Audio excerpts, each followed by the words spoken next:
It was quite dark inside. The room was engulfed in clouds of cigarette smoke.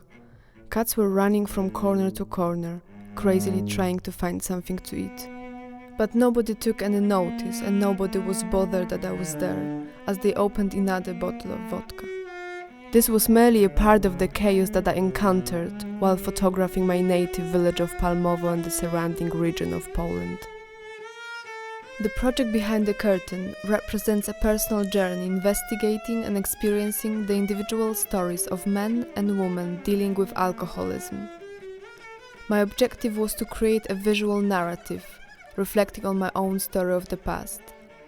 Although not every person in my pictures suffers from alcohol dependency, each one has, in his or her own way, encountered and been affected by this issue, through their relatives or their circle of friends.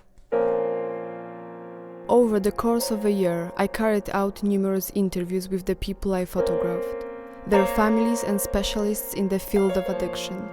This was my way of trying to understand the lives of my former neighbors, who had experienced these problems, struggling over a period of many years. I know every single person from my pictures, their wives, husbands, children, the interiors of their homes, and the views from their windows. For 15 years I was part of that community, and like the majority of these people, I ignored or accepted without protest the situation around me. The most moving experience of this project was when I took part in a series of addiction therapy sessions organized at the local hospital in Radziejów.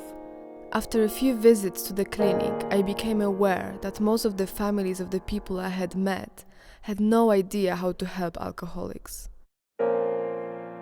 Their attempts usually had the opposite effect. In one way or another, they would make the drinking problem worse.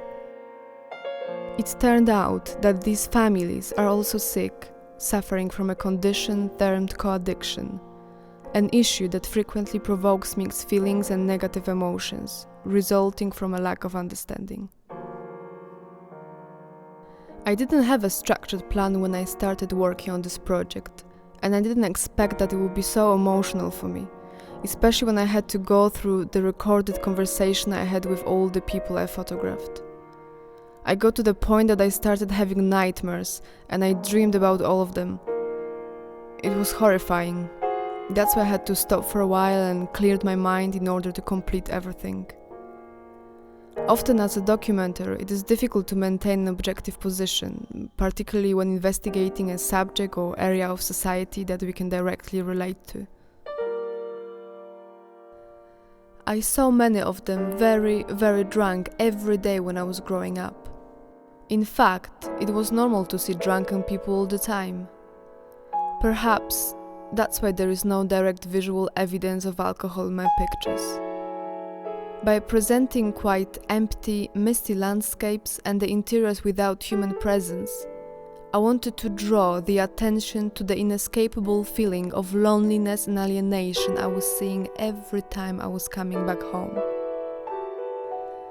There is a claustrophobia that engulfs the individual and has the potential to destroy the person through alcohol abuse.